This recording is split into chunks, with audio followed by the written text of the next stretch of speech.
Hello everyone, Nightmare here, and this is Whale FM's Fireside Chat with Artists. In this show, we talk about everything and anything art and crypto in the NFT scene with designers and creators alike, otherwise known as non-fungible tokens. My guest today is Huck Wirtz, digital artist and senior animator at Lucasfilm's ILMxlab, who had been turning heads with his regular cadence of NFT series that seemingly appeared mysteriously laden with experimentation and unique gamification elements. Huck, thank you so much for coming on and speaking with us today. Thank you so much for having me. This is very exciting. Yeah, so I have to preface this by saying I'd been talking about your stuff a little bit over the past, I don't know if it's a month or two, but we had been seeing some of your projects kind of perk up in different communities or just surfing around on OpenSea without much context, right? Like someone was making these really cool different drops and putting them out there seemingly without any context, but a lot of unique attributes to it. So there was a lot of guesswork as to what exactly was going on and what you were doing, especially with the credentials that you had. So a lot of people were excited that we'd have a chance to talk to you. Oh, thank you. Yeah, when I first got in, basically all of us are pretty new to the NFT creation because it's a pretty new thing. I mean, it's been around since like 2016, 2017, but I'm new to it this year. So I came in not knowing really anything and just seeing this is a whole new renaissance in art, and it seems like we can make it be whatever we want. So I just came in with that attitude and started making, like, I create art every day. I love creating art. So I like this year I've been doing lots of, it's the year of the ox. So I've been doing oxes. Last year I did year of the rat.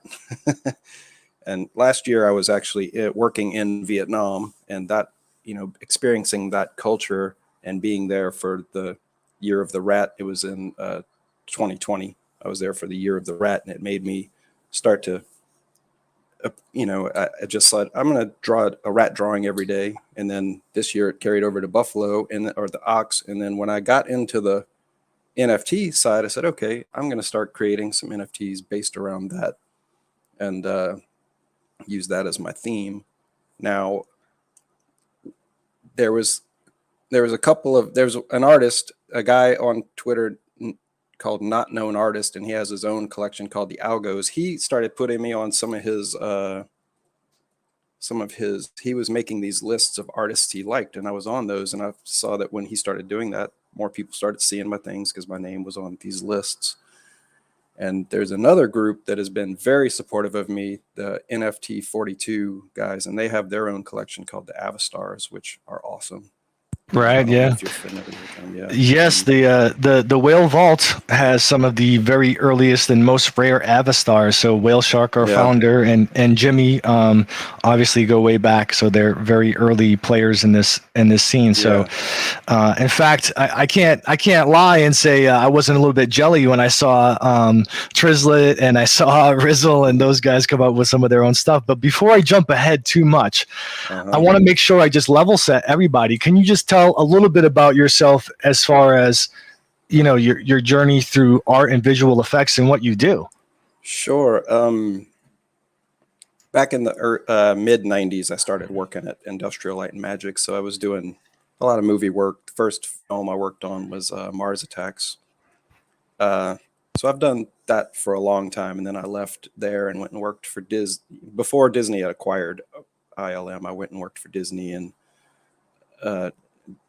working for Robert Zemeckis on some stop motion films. And now I've come back and I'm working on XLab doing virtual reality games. And the latest one we just released was Galaxy's Edge, which is an amazing game. But I really can't get too much into it. Like, I got a lot of NDAs around Disney and stuff, so it's probably better to stick to NFT. But that is my, I've been doing it for a long time, very long time. Right. So super credentialed in the visual effects space, both in, the stuff you were doing for Hollywood movies and now, like you said, about, games as well. So this is what you're doing. You're very successful at it, obviously, and very good at what you do. And all of a sudden, your name with your credentials pop up on 500 plus NFTs at last count when I took a look at it, right? Like there was a lot on there, just running the gamut of all different types of things, and without really much context. I mean, most of these are, very low cost or like zero mint.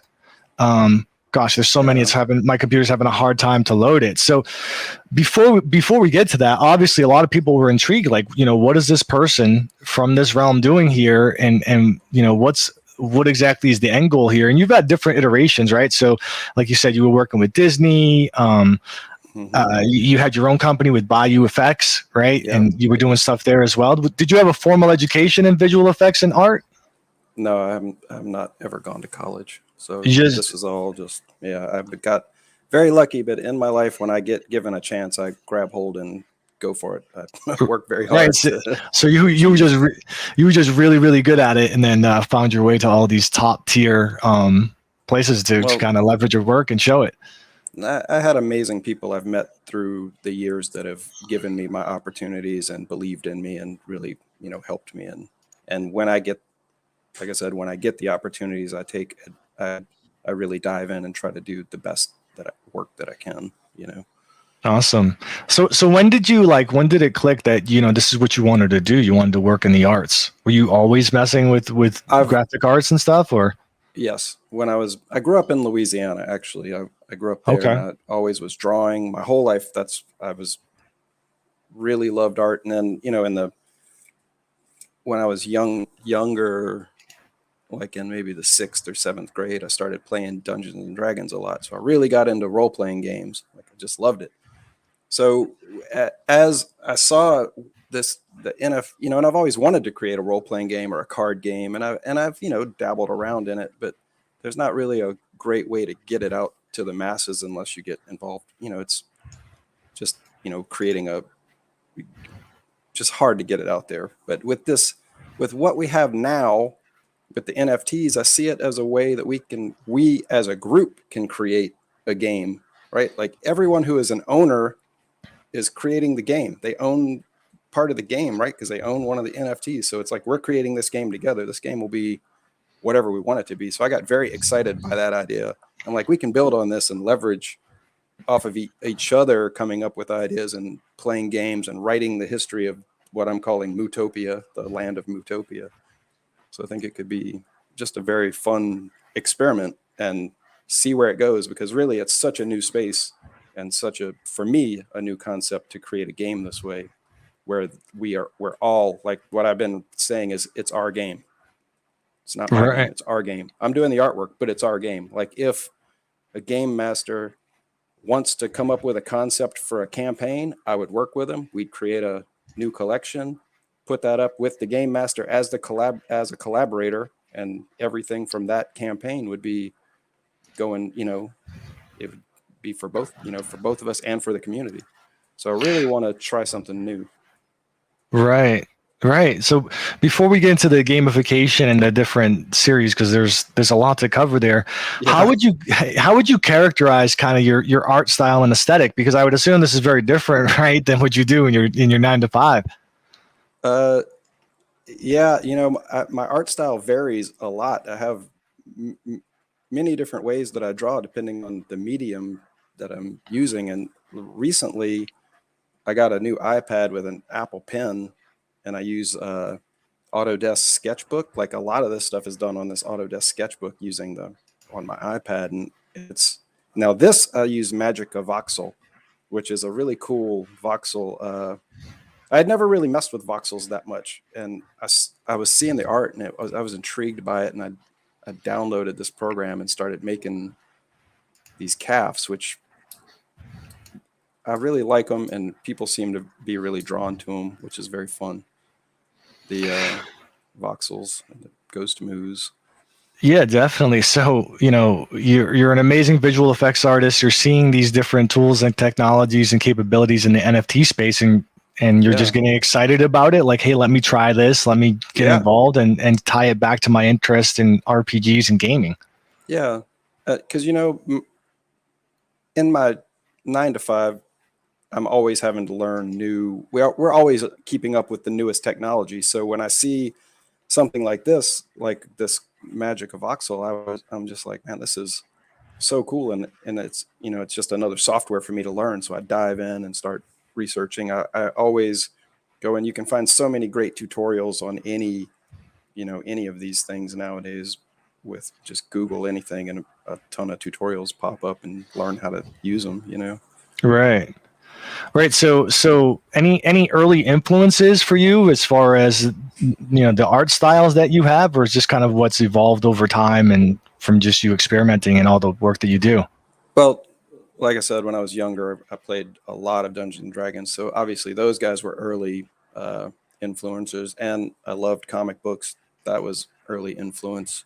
But as far as, I just really will start to draw and come up with something I like I accidentally kind of came up with the way that I'm drawing these minotaurs with kind of their head being a bulbous shape, and I was like, oh, I really like that. So then I grabbed on like this, yeah, where it's like they don't have a jawline really, it just goes up, and then they have the and you know, I'll see something like, oh, I like that, and then I'll just start going off in that direction and experiment and see where it goes.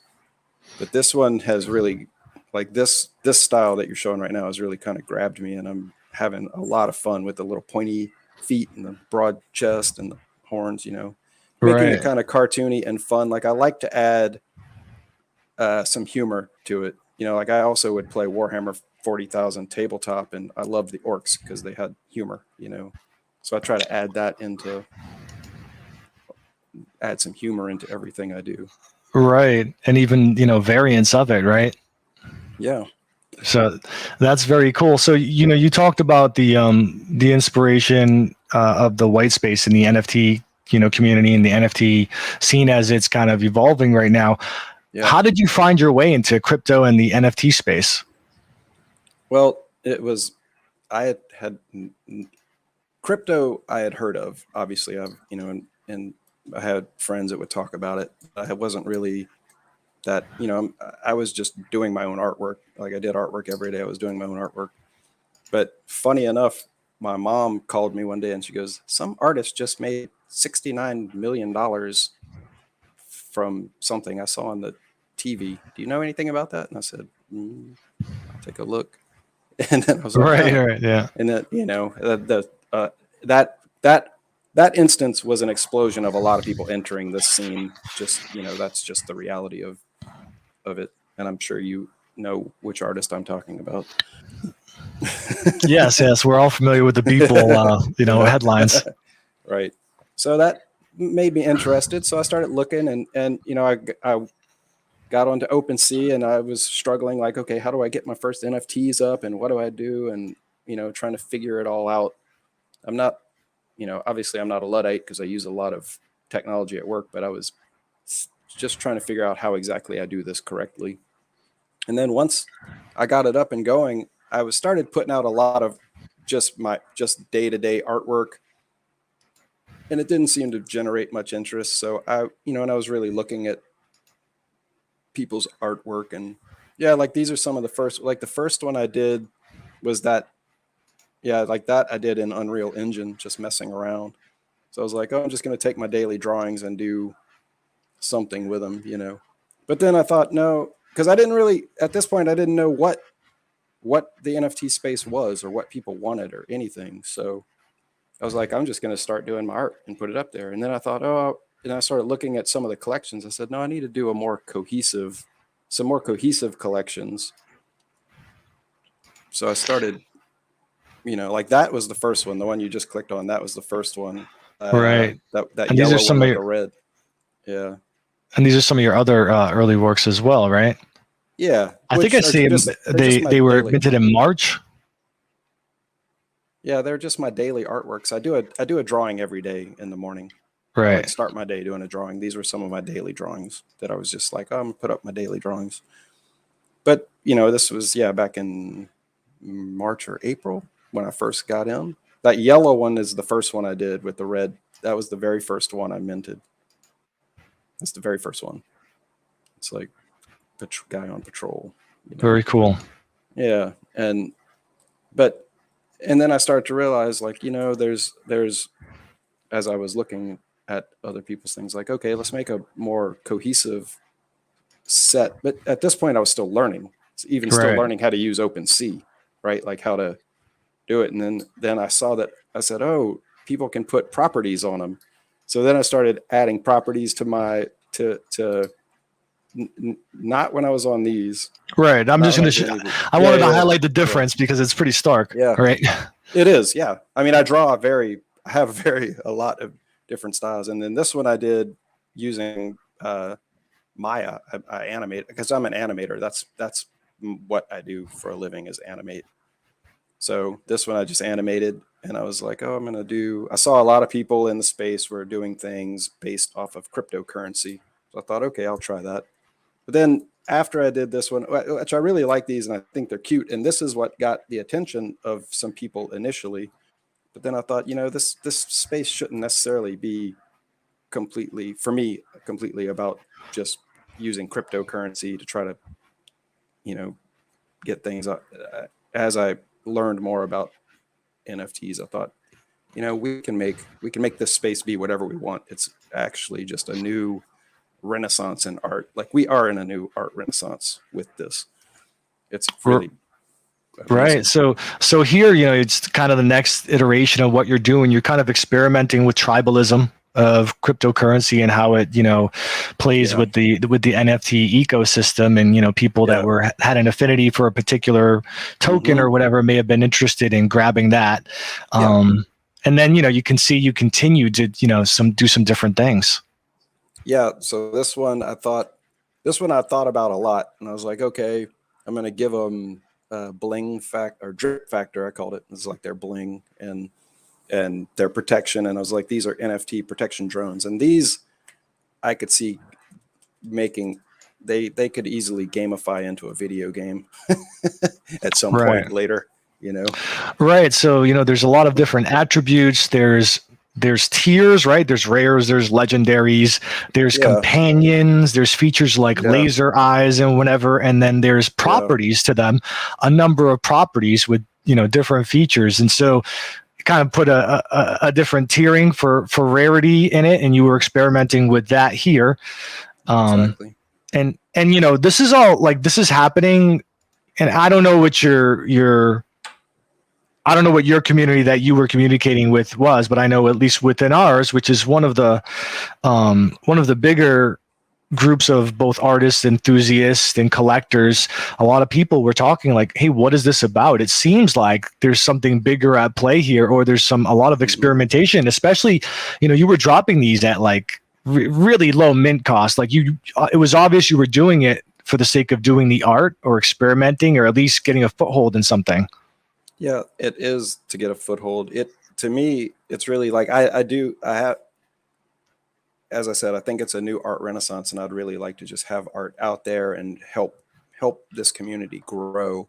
So it's really for the sake of the art, because I love that. But and I do make them all very low cost because I want them to be accessible to the people that want to collect them. To me, it's just getting things out there and being a part of this whole art scene, to me, is super exciting. And, and at this point, it's kind of funny. Like someone said, well, what's the utility for these? And I said, I don't understand what you mean. What is the utility? It's art. And then I'm just making some art, for people to have. And then they're like, no, I mean, could we use it for something or do that? And then that's when I started. That is really what started me down the path of thinking, okay, gamification and using an NFT to, do. So I started instantly, because I'm in the, video game industry. I started thinking video game, but then I started to think, I'm an old school gamer. I love that. Maybe there's a way we can tie this together, The mini tots. This is a really funny one. Like, I had so much fun making these guys, like little baby minotaurs. Right. They kind of led me to do the minotaur mercs that came out yesterday. Right. So you're experimenting, and then you're trying to pull it all together. And this is kind of after they talk about utility, when you start thinking, well, can we do a video game? Maybe not. Well, RPGs. I love RPGs. We're talking about attributes. Maybe that all comes together, because if you look into the description of the collections, you know, it talks a lot about what's randomization, what it means. I think these guys also have moods, right? That was in a reveal, right? Because I know this was one of the first pieces of yours that I scooped because I just thought it was cool. I spent a lot of time, and I think it was 0 mint cost or whatever it was. I spent a lot of time just not mint cost. It was 0 cost. You just had to pay the gas. I spent a lot of time saying, "Hey, which one represents me?" I was looking at the stats, like, I like awesome. What this one is or what's not. And then I said, I don't know what this is for, but I like the representation of this one. And you know what? Down the road, I'd be happy with the stats if this is what I end up with. So, like, for example, there's these levels here: arithmetic, brattiness, reading, writing. These guys are going to school. And then the unlockable content tells you their mood, right? Which you don't know from just looking at their face. Yeah. And so everyone in the conversation, I know even in our own Discord, people were like, whoa, these are cool. You have to grab them. What's it for? I don't know.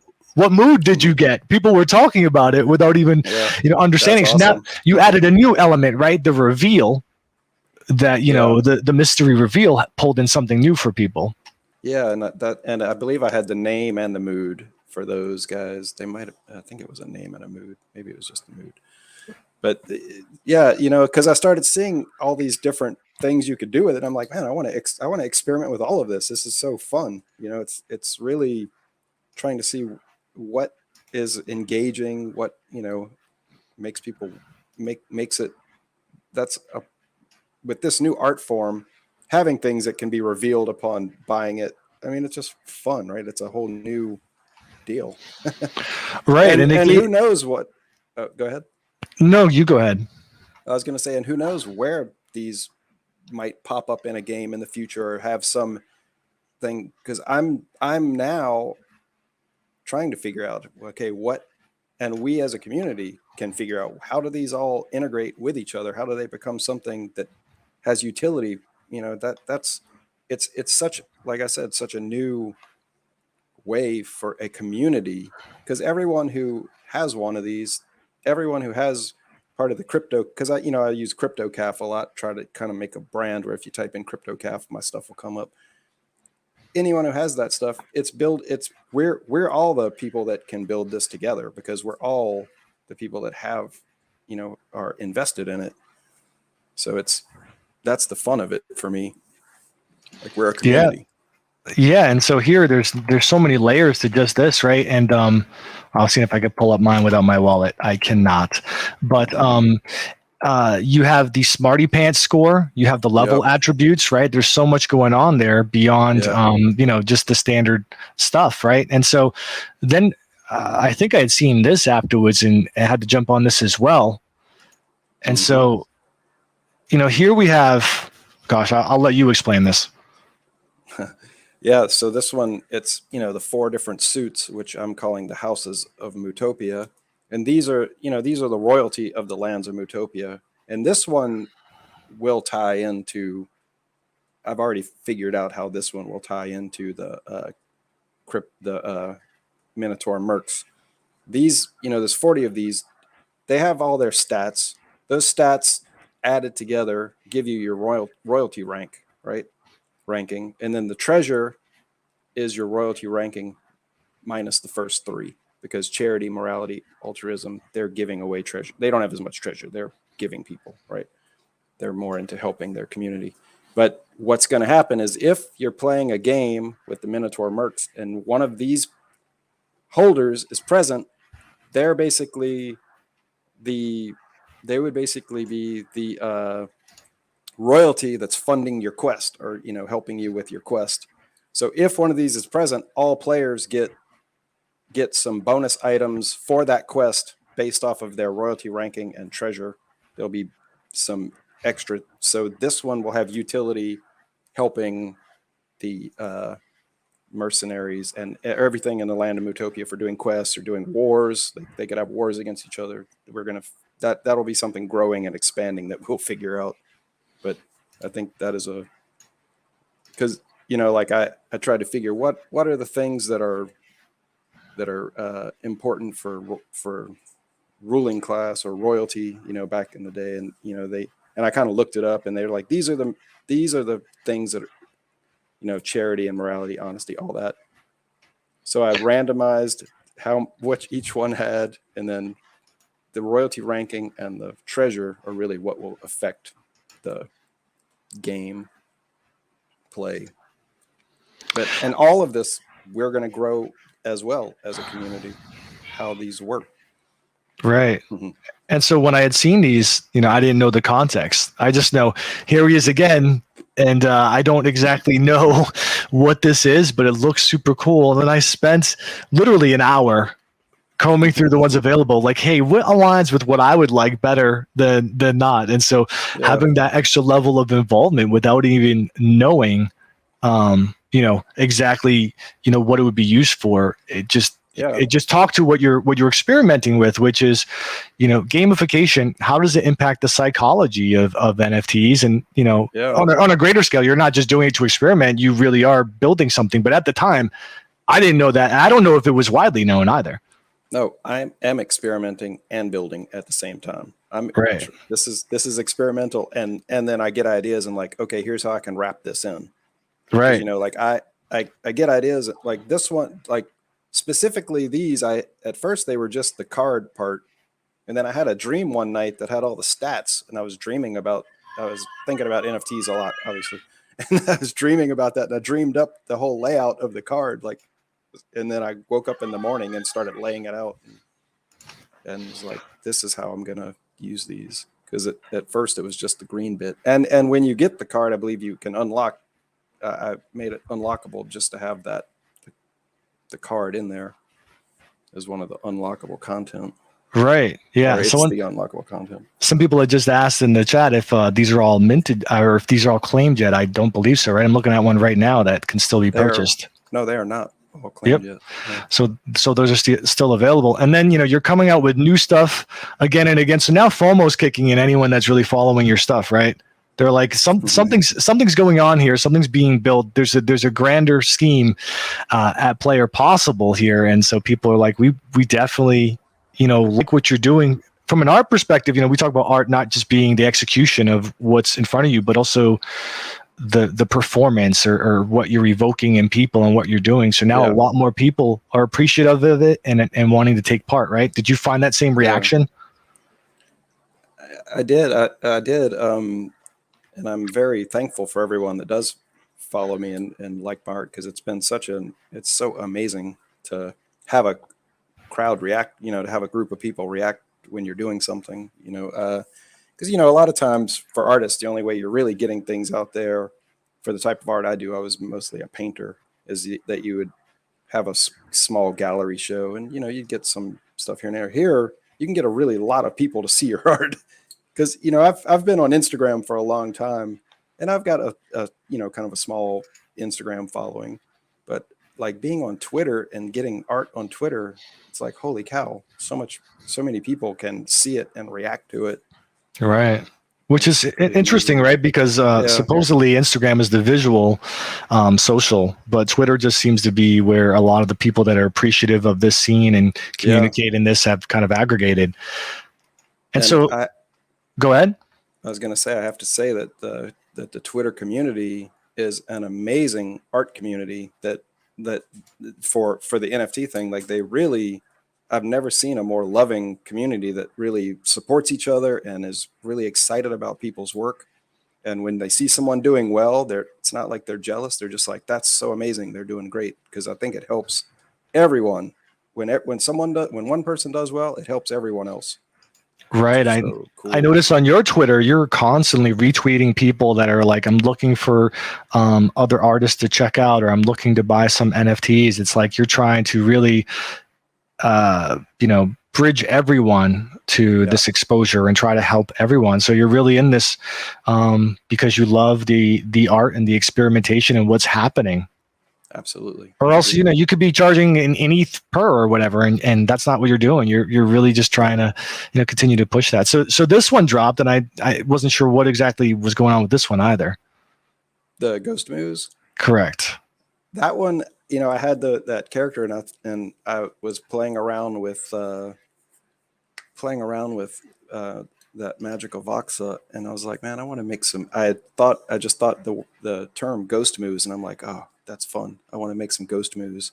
But now I'm thinking of ways to wrap them into the game also, Right. which, so there's so at first, I just was like, this is a fun idea. I want to do it. And, as an artist, when you get that creative instinct, for me, I don't overthink it. I'm just like, okay, I'm making some art, and I start making art and I go for it. I try not to let the overthinking process slow me down. I'm just like, I got an idea. Boom, I go. And I was like, I'm just going to do this is going to be smaller. Because when you get into like 100 of them, it takes a good amount of time. Right. Although I know, there's those the different crews that will mint like 10,000 at a time. I don't really know. I don't understand how to do that. I do small batch, kind of more personal. Right. But I like a lot of what those people do. There's so much cool artwork out there that's just beautiful. Yeah, so a lot of generative stuff there as well, though. So randomization and whatnot. Yeah, but my stuff, I try to randomize it, but I do it, when I randomize, sometimes I roll dice to randomize, and I have a sheet that I look at and say, okay, this one gets this. Sometimes I have a random number generator that I use, and I do a spreadsheet, and I'll say, okay, this number, Ghost Moo number 10 has this color and this color, and then I'll do that, or in Magical Voxa, you can pick certain areas of the thing and hit random color between 1 and 256, I think, and it'll put random colors. So I try to randomize it, but each one of them is hand done, personalized by me. Right. All right. So you created these. You thought the tool was dope. The way that it could deliver the visual was cool, and now additionally looking into ways to incorporate it into this bigger universe. And I think you alluded to it. So is this whole bovine theme because of the years? For this year, it was Year of the Ox. Yeah. So I was doing bovine theme. Yeah. Awesome. And then I saw this as well, Good versus Evil. Yeah. So that one, I don't know if you got one of these, but on reveal, when you buy one of the unlockable is your crypto calf good or evil, and they had they all had names, and then these, all of this stuff. I'm still in the process of how do they all tie in together, or how do we as a community want them to tie in together and have gamification or not gamification? Because in some ways, this one I was up one night and I was like, man, it'd be funny to make some cows that had Dungeons and Dragons stats. Right. So I did that. And for me, I was just having fun.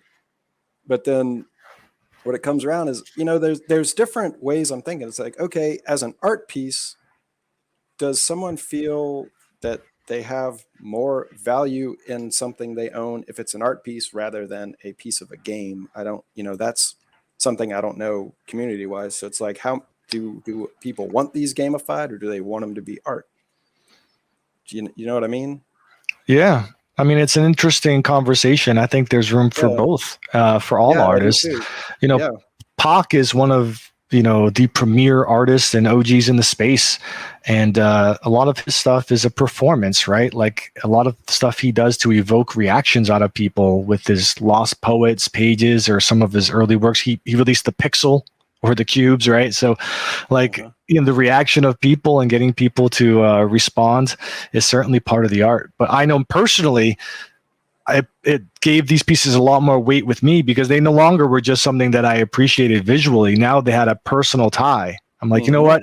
I'm more of a DPS guy, so I can devalue strength, make sure I focus on dexterity. I need some wisdom. Like, I'm going through my own, which one really personifies how I would like it.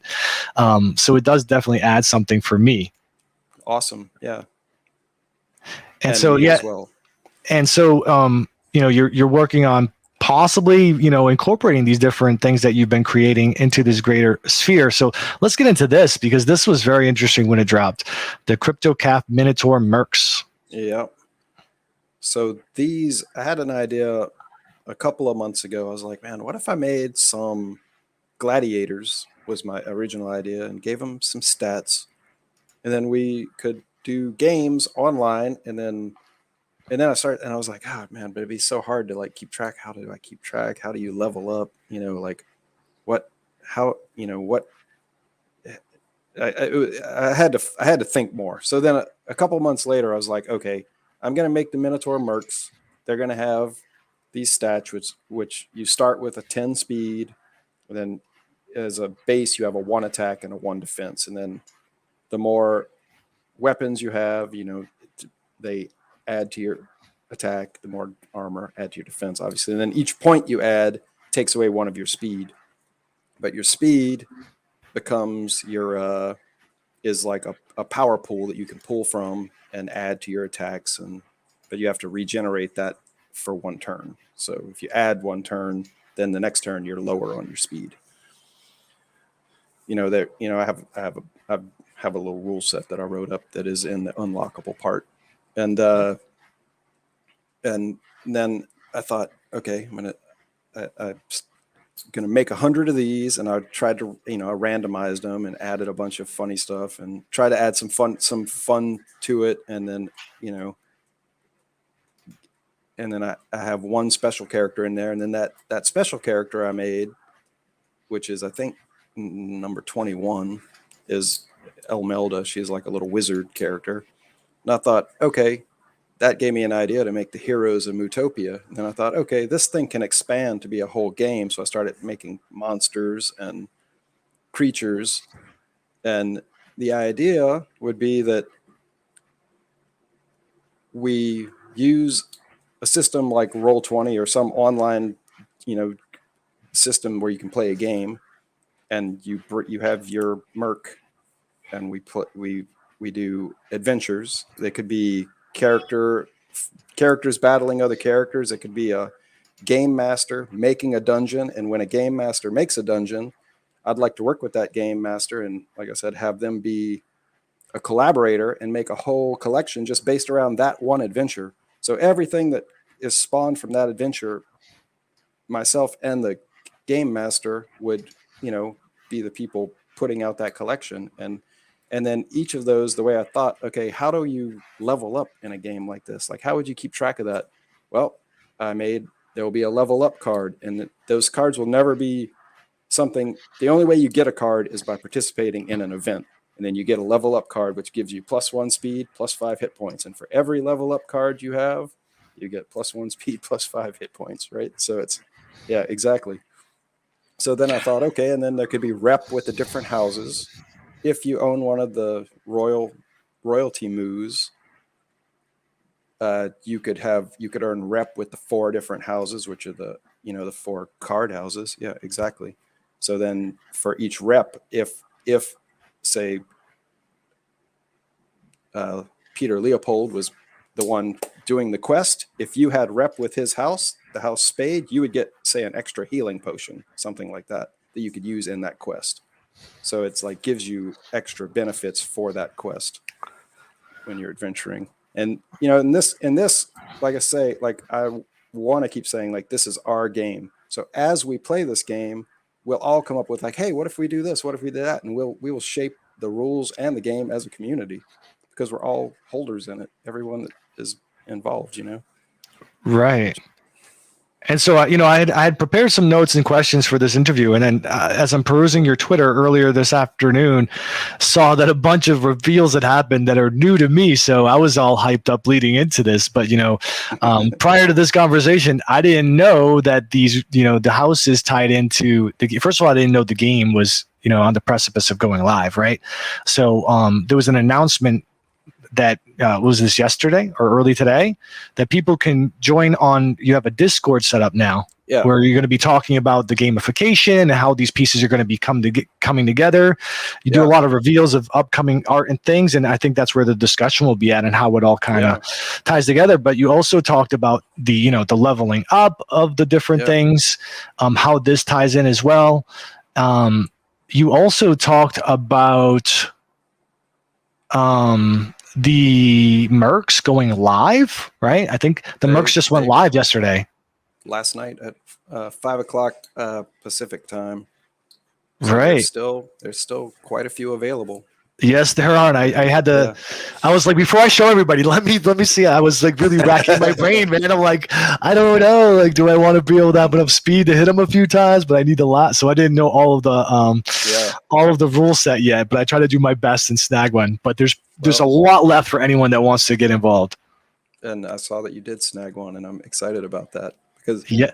the thing is we as a community, like I said, will form these rules. So it's like, okay, if you buy this one and it's like, okay, well, I'm going to buy, because I'm putting out gear. You might buy an extra sword that gives you more attack. You might buy an extra shield that gives you more defense, or some healing potions. There's going to be lots of stuff there. And, and on that site, I've also got the roadmap for kind of what I'd like to do on the Discord. There's a roadmap in the roadmap section. So that, because I see us as I keep stressing it, I see us as a community. Yeah, these are some of the heroes. There's another collection called the Heroes of Mootopia. And those are for some of the friends I have that have been very supportive. And yeah, combat rules. And this is, if you're going to play offline, so you want to play with a friend, this is a way just to keep track of what your stats are each round and what your hit points are. And yeah, caltrops, one-use items. There'll be one-use items. Right. No, so there's a lot to it. If people do want to get involved, I definitely recommend you hop into the Discord. You can grab one of the mercs. As you can see, the price is quite reasonable here. Mm-hmm. So if you are interested, likewise, there's houses, and I don't know if I should be telling you guys this because we may go against each other, but there's houses still available as well. Some of the majestic moves. So that went live last night, which is exciting. And then also you have the Hero series. Yeah. And these, I don't know if these will ever, I think the heroes, I don't know if I will ever sell them or if they will be something that are like airdrop prizes or for people that are really, supportive in different ways. So it's going to be something that these are the friends of mine that have been very supportive from the NFT 42 community. That's right. Rizzle's character, right? So he's a fire pepper shaman. Right. Yeah. No, Rizzle's a friend of the community and obviously a great person for the NFT space in general. So I was super jelly when I saw that. I saw Trizlet was there as well. A lot of cool people in here. So the heroes may make an appearance in the game. We don't know exactly how yet, but it is cool that they exist and just talks to a lot of the unique things you're doing. I didn't even have a chance to look at their levels. Well, these are gonna be player characters that perhaps they have some mysterious role in the game. We're gonna build it ourselves. It's gonna be an ongoing thing. It's very exciting for me. One thing I did want to make mention that was striking to me when I was looking at these mercs and trying to choose, which one I liked or whatever, the detail that was paid. Like the attention to detail that was paid to, the attributes and what it would mean to the character. For example, if someone had high strength, meaning they would do a lot of damage, and likewise had high speed, they looked like they had a weapon set that would be more akin to, someone a rogue that would go around with knives or whatever. Whereas someone that was more strength based would have a big, a mace or something of that nature, right? So it was like very in tune with what the characteristics would be from an RPG perspective. Yeah, I was trying to do that. Trying to make a fun, like, giving like that one, war mitten. I said I want someone to have a hand-to-hand weapon. Oh, I'm going to call it a war mitten. Right, an epic war mitten. Like he's going to slap you with it, and you're going to feel it. Right. As someone who did play Tauren at one point in my life, these definitely talk to me. So excited to have picked some of those out. I played Tauren as well. That was my first major character in Warcraft. Nice. So great minds think alike. No wonder I am getting excited every time you drop. Someone had asked, and I wanted to ask this as well. Were you purposefully being elusive with what was going to happen, or were you just in the process of experimenting, so you didn't really have a lot to put in the forefront? I had I had ideas, but I'm still experimenting and figuring out. And I know, and like the reason that I put all my prices very low is because I don't think it's for me just to set what my value is on my art. I think it's for the community to decide for themselves what the value is for the art. That's why I always go low, like go, obviously as low as it can possibly be, 0. Because the community will decide if this is good art or not good art. And I think that for me, that's important. I'll see, we'll see how that goes. And then for the I wasn't intentionally trying to be mysterious with this stuff. I'm still learning. Like, I'm like, oh man, we can gamify it this way, and we can do this and we can do that. And it's just going to take, as with any game, it's going to take community cooperation and people actually getting excited. That was the one extra hero that I threw in that spawned the idea for the heroes of Mootopia. So I drew that one morning. I was like, oh, that one's going in. Very cool. Yeah. I'm just throwing this out here because I know I've seen you've alluded to monsters. I think that would be, paired up against specific mercs would be good to try to take them out. But if you did need some kind of significant villain, I think Nightmare would be a good name for him. I'm just throwing that out there. That's a good idea. I like it. Like it. All right. So go ahead. Well, I was going to say if on the Discord page, if people look on the Discord, there is a minions and monsters area, right? That they could see that. But I think that Nightmare, I may be doing a drawing later today. Excellent. I would do a backflip out of my window and go jump kick a nun off the roof of my car if I saw that.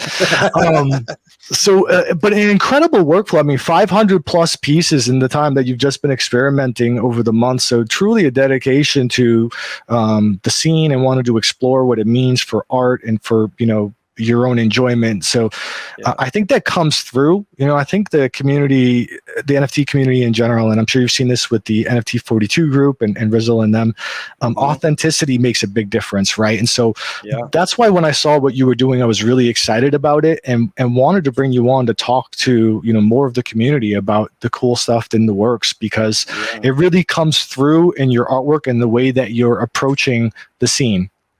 Well, thank you so much. Like I make art every day, and I love making it. It makes me happy to make art, and and I'll set my goal like, okay, this is going to be a 100 piece collection. I start going for it. I just get in there and dive in and try to make it as quick, like make it very nice, but then quickly so I can achieve my goal. Because there's so many different steps to doing it, like making the art, making the randomization of the art, then figuring out all the different actually putting it on OpenSea, that in and of itself can be quite a task, just the amount of time it takes to do bigger sets for me, because I'm just doing all this on my own. Right but I have so much, I get so much energy from when I'm talking to people, be it on Discord or be it on Twitter, and seeing how people react. It just, every day I wake up and I'm like, okay, checking Twitter. Oh man, this is fun, and okay. And I get an idea and I draw some new stuff. And I really want to give back to the community because they've been showing a lot of love for me, and I want to show a lot of love back. Yeah, definitely. I mean, and you're minting these on Ethereum, which, people have different perspectives on that, but that's an investment on your part. And a lot of people feel, there's a lot of other chains that are doing interesting things, but a lot of people do feel that, because that's where a lot of the value proposition is for people that are looking to invest, that's kind of putting your best foot forward. So you're investing in the community, really. You're offering these at zero at cost to yourself to try to put it where you think it would be most successful. So thank you for doing that. That being said, I did see the sneaky hen collection that you had. Yeah. When the hen first came out, I was like, oh, I'm going to try that. So I went on and put this was some more of my daily art. When I first came up with the idea for CryptoCalf, I was doing a drawing every day and putting some of those out there. But I haven't looked at the hen thing, and I haven't looked at hen in a long time because I've been concentrating so much on my other stuff. These were some fun little daily drawings. Just Right. Yeah. I know there's other interfaces that I should go through. The community keeps telling me because every time I go to Hen, it nearly melts my computer for some reason. But it was interesting to see that you were there, like you said, experimenting as things kind of evolved with the scene. yeah. Someone's asked, what are your goals right now with these drops that you're doing? Is it to get people to come to the Discord and build your community? I would, I would like that, and I would like for us to, because what I really want to do is start working with people that want to game master and start creating, like an old Dungeons and Dragons module, but it will be its own collection, and have people run through these adventures and just build a community and have people start playing the game and get feedback and have us start to decide what is this game, or because we're going to play it and say, oh, maybe these rules need tweaking. Okay, let's tweak them. And now this, now we can do this or that. Or, oh, it'd be great if we add this. And I can make art, I can make the artwork, and we can put out the new NFTs, everything for it to be what we want. Like I keep saying, it's our game. Right. It's a NFT RPG, right? Right. No, and you own your character. So say if you level up, like I am never going to sell a level up. Level ups are a prize you get for participating. But if you got a level up, obviously you could sell it to someone. It's your NFT, right? So there's going to be all this gear. Like there's a whole gear section and prize section. There's going to be new characters that, okay, you went into say you have you sponsor by bringing your Royal Moo to help with an event. You're backing the event, so everyone gets some extra stuff. They're going to get extra prizes, and maybe because you brought your majestic Moo, maybe you get a character that they rescued. Oh, they rescued Prince so-and-so. There's a new character that's generated that goes to you because you were the majestic Moo backing up the thing. Like I'm thinking of all sorts of ways to incentivize and like help, make new things. It's like, okay, how do new special characters get created? Oh, well, you rescued someone from a dungeon. That's a new special character that is now playable, that is a reward to someone, things like that. That gets me really excited. I love this spotted long blade, by the way. The Oblivion blade. Yeah. Yes. Is this going to have like a Web3 interface to do this digitally, or is this all still manual right now? Right now, just manual, right. For now. But who knows what it'll grow into? Like everything, we're at first steps. And first steps can lead to big things in the future. Right. Well, obviously, with all the iterations that you've already put in, that's definitely something people should be aware of that might be in scope. Yeah, and we're all the people that will decide what we do with it. Because, like I said, I put it out for just to get cost of gas, and the people that are coming to play, they add the value and decide, where it goes. Right. Because they are the game. They are the game. Right. An interesting perspective on how to approach, the NFT. And I'm interested to see how this affects the value of these things, because it has tremendous value to me already, just thinking about the possibilities, despite them being on market for $0 or whatever it is that people can scoop them now. I have a question. You mentioned leveling up these characters and that having some type of permanence that may be transferable or whatever. Yep. Is that an evolution of the NFT itself, or just like within the game set, it would be known that this character is another level, or how would that work? Not well. If you own a level NFT and it's associated with your name that is associated with your character, then you can say, okay, well, I've been in 3 campaigns. I have 4 of these campaign levels, because each one will be kind of like a campaign token. That's like you leveled up from participating in that campaign or doing this dungeon, right? So if you're like, okay, here, you can see that here's my name, here's the levels. I'm associating them with this character. That's also my name right there on the blockchain. I have 3 levels. So I have +3 speed, +15 hit points. Or, I'm going to apply 2 of these levels to this character and 1 level to this character for this adventure. So that's how I picture that. The same with gaining reputation. I picture it the same way. Gaining reputation with the different houses. So that's the beauty of the blockchain, right? I can look and see, yeah, you own it. Because that was my big thing. Like, how do you represent a level up? And I was like, how? And I said, okay, if I make one of these, as many of these as you have, you've leveled up one time. And having, like, if you had 3 of these and you had +3 speed on top of your, that's can give some significant bonuses and +15 hit points. Right. Well, and I'm thinking this through. At some point, if there was kind of a third-party interface or a Web3 integration, it could literally look in your wallet and say, "Hey, you have these level up cards, you have these weapons, or this house associated," and aggregate that and say, "Here's your character for this game." That's exactly. I'm getting all excited thinking about it. So very cool stuff. Yeah, that's the future we have, and you're on the Discord. I'd love to talk to you more about the Web3 stuff, because maybe you will be the person to help me have the ideas to do that. Maybe ideas, execution. But I do know a guy. I do know some people. Yeah. I do want to throw. I'm getting DMs with some different questions that people wanted me to ask you. Okay. Any thoughts on bringing some of these characters into the metaverse? As in crypto voxels or sandbox or somewhere else where they can have kind of a 3D representation that's immersive. I looked into some of that, and it is definitely, anything is possible for the future. I've definitely looked into it. I've even, I was playing around with, I have Unreal Engine on my computer, obviously, because I do a lot, but I'm playing around with all of that. There's lots of different possibilities, but I went in and I did look at some of those and was playing around, but we'll see. Yep. There you go. Yes. Some of the 9 to 5 stuff there. Someone had asked, what is your read on, Hollywood and what the perception is of NFTs in the NFT space? No one really, I've just been working from home a lot, so I haven't really gotten any big read on that. Right.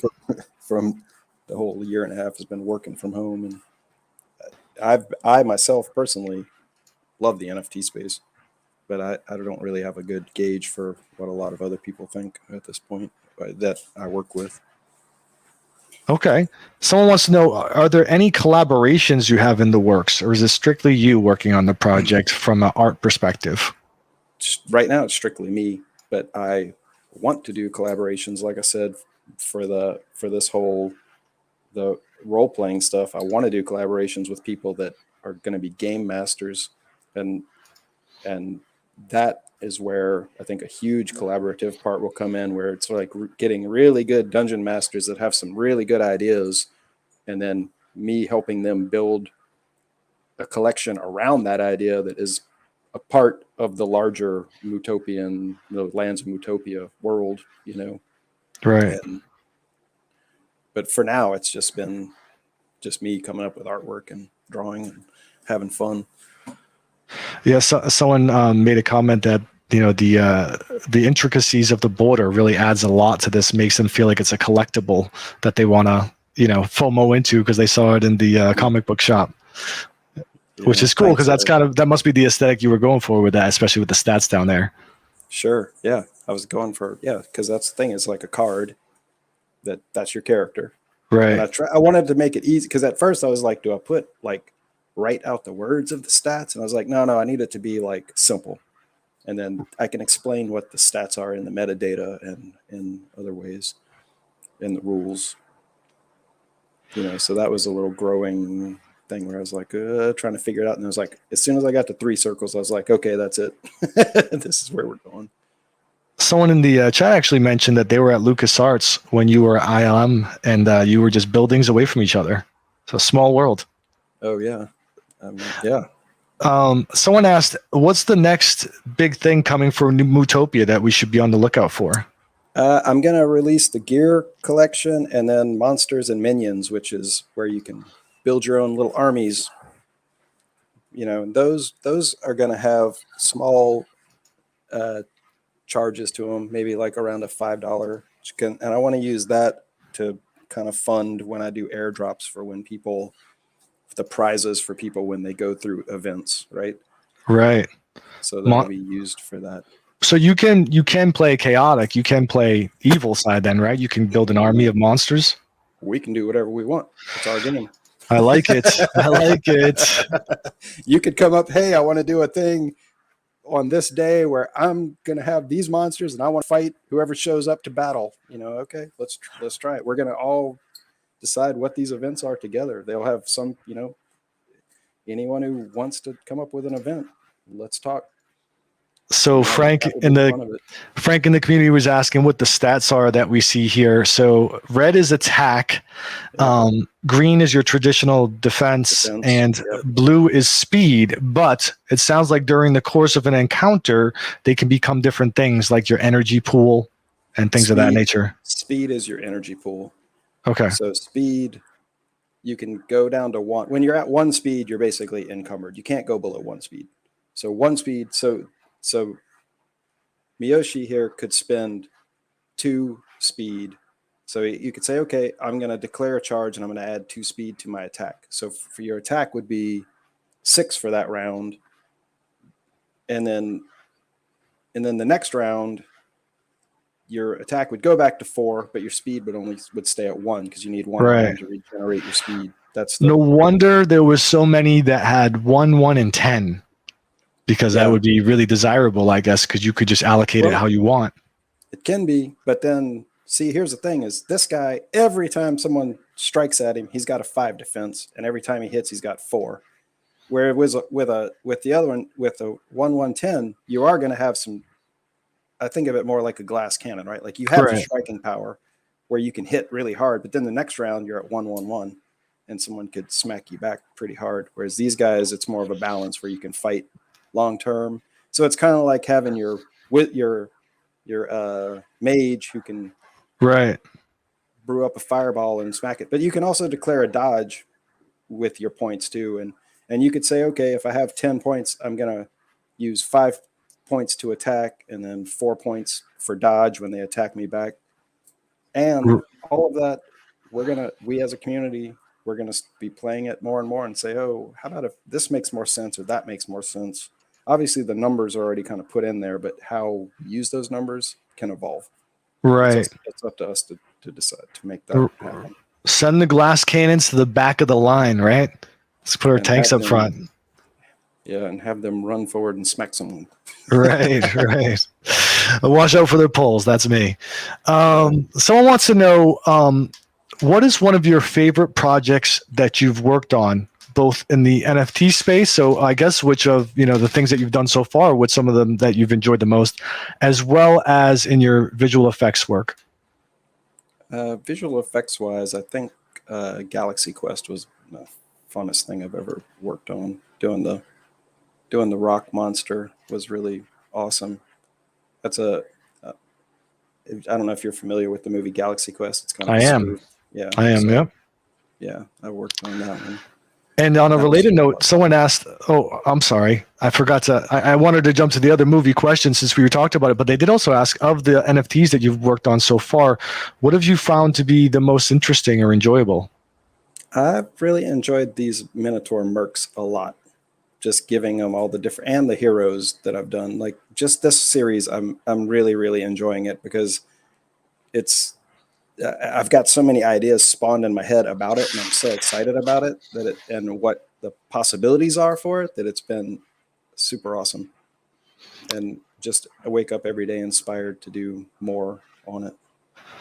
Right. I keep refreshing, hoping to see the next thing that's coming. The other question someone had was, what character did you animate in The Phantom Menace? I did a bunch of droids. Okay. Very cool. Yeah. Someone asked, who are some of the artists that you are a fan of in the NFT space? There's a guy, not known artist, or I think it's called artist unknown, but not known artist he goes by. He's got these, I mentioned them earlier, the algos. They're really fun. Like they're kind of a generative art that he does in a very cool way. Yeah, this stuff, I really like these. They're very different, very cool. And obviously the Avastar stuff I really like. And Right. like the Bored Ape Yacht Club, when they came out with those mutants, I was looking at that and I was saying, these are freaking crazy cool looking. Like some of the mutant stuff they did, I was like, this is insane. Like, what are they drawing? But which I really like that stuff. I think it's super cool. Right. Yeah. A lot of the experimentation is just awesome. From the perspective of a fan being able to watch. So thank you for sharing some of those. One other question here. Actually, two. This one's late breaking. What RPG video games are you a fan of? Which ones influenced you growing up? One of the first ones I played a lot was City of Heroes. That was a good while back. That's not even really a live game anymore. It's not a live game anymore. Isn't it Ship of Heroes or something they evolved to at one point? Yeah, I think that's something that like a third party is doing that. Right. I really loved City of Heroes when it came out. And then I got onto World of Warcraft, which I played for a very long time, still play sometimes. And I've been playing New World, just getting into it. I just kind of stand around and chop down trees now. Right. Yeah. No, I've bought that, but I haven't got past the tutorial world. Evidently, I have to keep doing it, and it's random where it puts me. So I'm trying to get with my group, but I always run out of time before I get there. Yeah. So that's a beautiful game. I had to turn it to medium though because my computer kept overheating. Right. Funny. Yeah. It's fun. But yeah, honestly, I did. Go ahead.